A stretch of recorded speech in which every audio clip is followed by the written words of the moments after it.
Hey everybody, Eric from Gearhead Daily. Wanted to start off this video with showing you some cabinets I just installed and walk you through the process. Now, when I purchased these, I did not see a lot of reviews on them. There were a lot of questions of whether this stuff was any good or not, and I did get both models. So I got the Pro version and what they call the Bold version. That's this guy right here. Now, it would really help me out if you can subscribe to the channel. It'd be very nice. 92% of you who watch my videos are not. So, hey, help me out if you could. I thought I'd go through the process from beginning to end and my review of these cabinets. Now, keep in mind, I did not get sponsorship for this. I paid full retail price for all of these, and I got 19 feet. So 3 feet, 3 feet. And this thing right here is just at 7 feet. So, you got 6, 12, 19. So 19 feet worth of NewAge cabinets. So let's talk about the process a little bit. The purchasing process was, fairly simple. You go on their website, you look at all the different designs they have, and you're going to look at the different models. And I'm going to show you the quality difference between the Pro version and the Bold version, what they call the Bold version, okay? So when I was going in and I was looking to purchase these, what I found was that they had different configurations, and I kind of had to measure from side to side, and I figured, 19 feet was about what I could fit reasonably in my shop, which, they look, reasonably good. Now, what I did find is that I went on the website and I put in all the things I wanted, and I went, man, that's kind of a lot for some cabinets. Let me think about this option just for a little bit, maybe search around, maybe there's some other options out there. Within, I don't know, half an hour or so of putting in my information and then leaving it, I got a phone call. And they said, hey, you left some stuff in your cabinet, in the shop there. What would it take to buy these? And I said, well, the price is a little steep. And they said, hey, we'll give you a discount. So when they gave me a discount, I decided to add these two over here. These are the bold versions, they're consumer model. And they gave me, I think, 10 to 15% off. So hey, top tip. If you put them in your cart, fill out your information, and then walk away, they might give you a couple extra bucks. Second part to this is ordering them. Now, I like dark cabinets, they're fine.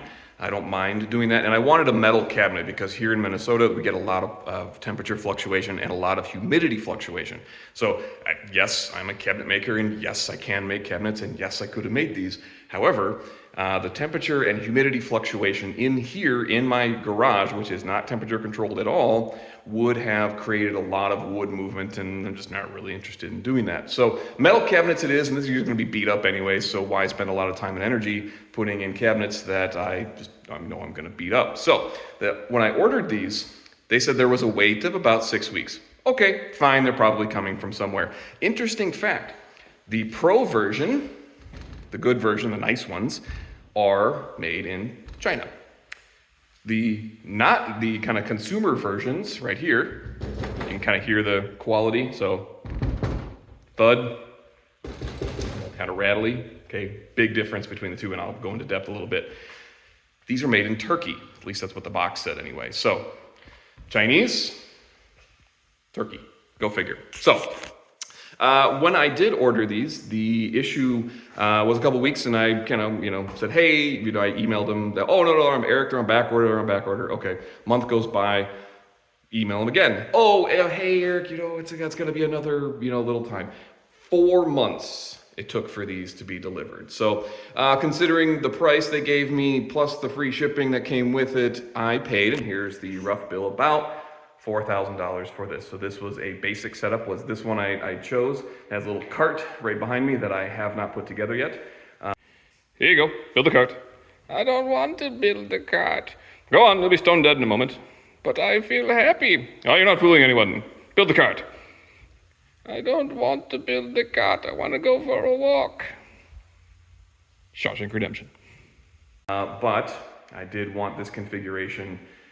This was one kit, and then I added the 2 wing cabinets on top of that. So that was kind of the process. So it took 4 months to get here, and I have a very tricky driveway, and the guy was not able to get in there, so he had to drop them at the end of, part of a section of driveway. So it was about 50, 60 yards where I had to carry these back to my house. Now, the one with the big box in it actually had all these little tiny boxes inside it. So it's just one big pallet, but it's about 600 pounds per box. Now, my little dolly that you see over in the corner has a maximum rating of about 250. So that wasn't gonna happen. I had to take them apart in my driveway in December in Minnesota when it was wet out. So your mileage may vary because you may have a totally different setup as far as your driveway is concerned, but my driveway, the guy couldn't make the turn, so he couldn't really get close to the garage. So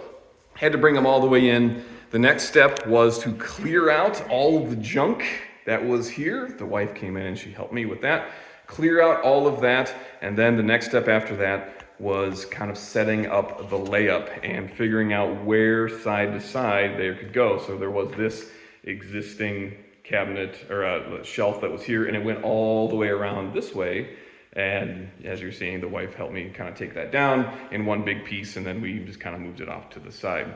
So you can mount these with little pedestals, and there's a bunch of boxes here that come with a ton of these feet that look like this. And you can mount them and level them with the leveling feet. I chose not to do that. And here's why. A friend of mine, give credit where credit's due, thanks Mike for this, is I took them off the ground about 7 inches, and that was just enough to where I could get my broom all the way under there, because there is nothing worse than losing a nut or a bolt and have it skitter underneath a cabinet that's only about 1.5 inches off the ground. Ask me how I know.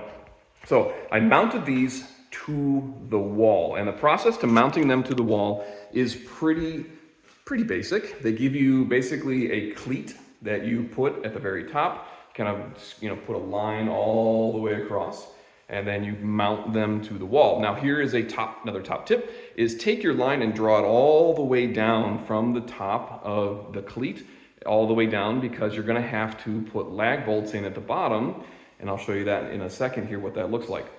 So you're going to draw your line, and then you can find where to put those lag bolts in for on the inside of those cabinets. Now I will say, this guy right here is a heavy beast, okay? So my process for doing this, especially this one right here with the shelves in it, may not look very heavy, but with all the drawers in it, it is quite heavy. So I pulled out all the drawers, and what I did is I slid my jack underneath and then kind of pump it up a little bit, and then I would slide it onto those cleats and then put it onto the wall, and I just kind of repeat this process. But what I did for this one was I used that one as my reference. So I made sure that one was level where I wanted it, level front and back, side to side, and perfect. And then I used this one, I bolted it in place, it's not going anywhere.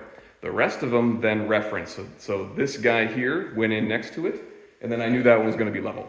And then I put this big guy up next to it, made sure that was upright and level, and then I kind of built around that one. Okay, so I just found one as my reference point, made it perfect, and then built everything else around it. Make sense? Okay, so that was the process. And then these guys up here, pretty simple, same thing, had the little cleats. Now, interestingly enough, these don't have cleats. Everything else does. So the Pro version, or the nicer version, has the mounting cleats that you can mount them up on the wall. The not as expensive ones don't. And let me show you the inside of these to show you the difference. So what's the difference between these two? Let me show you. A lot of questions online about what is the difference between the Pro version and the Bold version, okay? So here is the Pro version. Pro version has soft close hinges, has much better hardware and thicker metal. I mean, you can really feel the metal difference. It also has a mounting system that is much, much easier to adjust up and down. And the doors themselves are actually double walled and filled. So you can kind of hear the difference. And when I do the other one, you'll see what I mean. So this one, not double walled, single wall, kind of rattly, okay? So this is your Menards version versus kind of your nicer versions, okay? So these are soft close. And this one is not. It's just basically a short little pin as your hinge. Not soft close. The inside of the Bold version does not have any mounting cleats. Has to be mounted straight to the studs. So basically, be a little tricky and make sure to line it up properly. Again, just draw a straight line all the way down because you're gonna have to find the studs down there, assuming you want to mount them on the wall. Another thing is, these are not really made to go together. What do I mean by that? Well, these, the Pro Series, are made to go together. There are holes, for example, under here that match up perfectly with these holes here. So you'll find there are some holes here that line up perfectly here. If you want to put this one over here, you can. You want to put this one next to each other, they line up. These line up.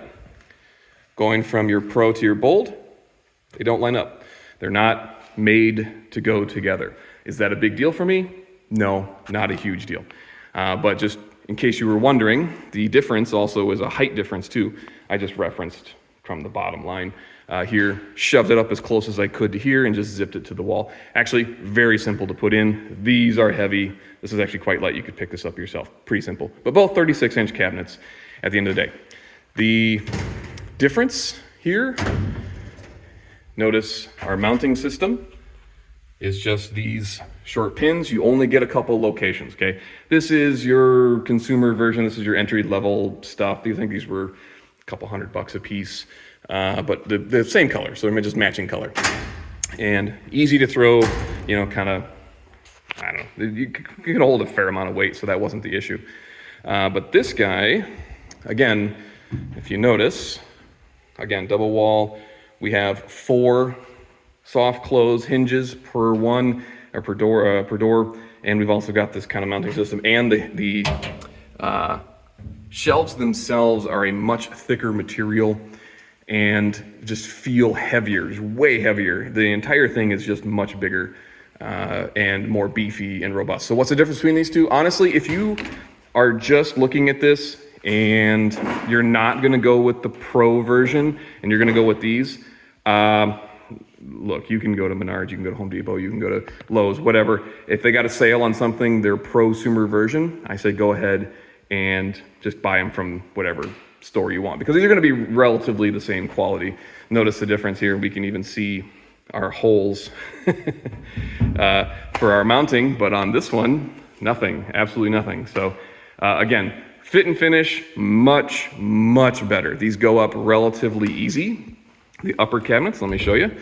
Same deal. They have magnets that hold them in place, and you've got an upper cleat, and then you've got 2 bolts that you can use more if you want to, but these aren't going to be holding that much weight, and they are ganged together using supplied hardware, so you can kind of cinch them up together. And it is, you need 2 people to get that bolt from inside here, from this one. I still got to finish that one. I need to get the wife out here to help me, but I will say just even that one to up here, when you factor in how much you got to reach around. So just keep that in mind when you're putting these together. A bunch of configurations as far as the top goes. You can get a wood top. I went with the stainless steel. I kind of like the theme. But you can get different configurations. I chose to get one with some drawers. The drawers are soft close. I assume with the lower model, these are also full extension pull out as well. So that's pretty neat. They are a little stiff, but assuming these are high volume or high weight kind of roller bearings, makes sense that they would be relatively stiff, but they, relatively smooth, kind of give them a good push and they go right in. I also decided to get kind of one of these open cabinets. Comes with its own little drawer. Not exactly sure what I'm gonna do with this one yet, but looks relatively pretty well put together.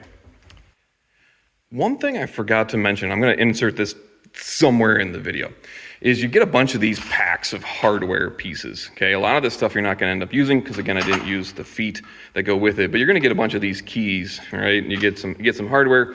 And another thing, They don't provide any instructions. The instructions are online, which, again, you didn't really need them if you're just going to zip these to the wall. You know, the instructions not too bad. How long did this take me to put in? This roughly took, I don't know, I'd say 4 to 5 hours to put all of these in, get everything cleaned up, and then put all this stuff in. Interesting fun fact, though. Everything comes with a key, which is kind of fun, until you realize that every single lock uses, even in the bold series, every single lock uses the same key. So, do you need all these keys? Nah, you just need probably one pair if you're ever going to use them at all. I probably never will. But I thought that was fairly interesting. And no instructions, which, again, you don't really need them too much. I did, interestingly, when I put this top in, it was warped. So it was kind of curling up on the side. So again, we had to level everything and kind of bring her down a smidge with these brackets over here, just to kind of pull it into place a little bit. So anyway, fun fact about the key. You only need one. I'm probably never going to use it. I'm going to interject again because I forgot one more thing to tell you. What sort of tools are you going to need? Basic hand tools. I used a hammer a couple times just to kind of adjust things or nudge them gently. You're going to need a couple 11 mil sockets. They said it's 7/16. It's not. It's 11 mil. And you're going to need probably a good impact to drive those things straight through the studs. You're going to need a good level. And, a good knife, honestly, because that comes with a lot of packaging and a lot of zip ties that need to be cut off. So a good knife, a good sharp knife. Measuring, you're measuring stuff, a good stud finder and a pencil.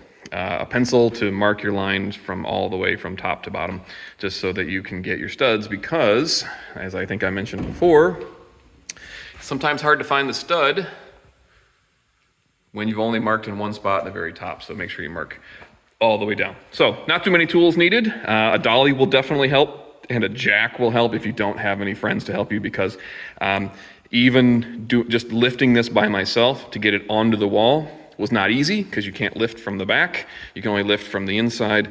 Not good. Save your back.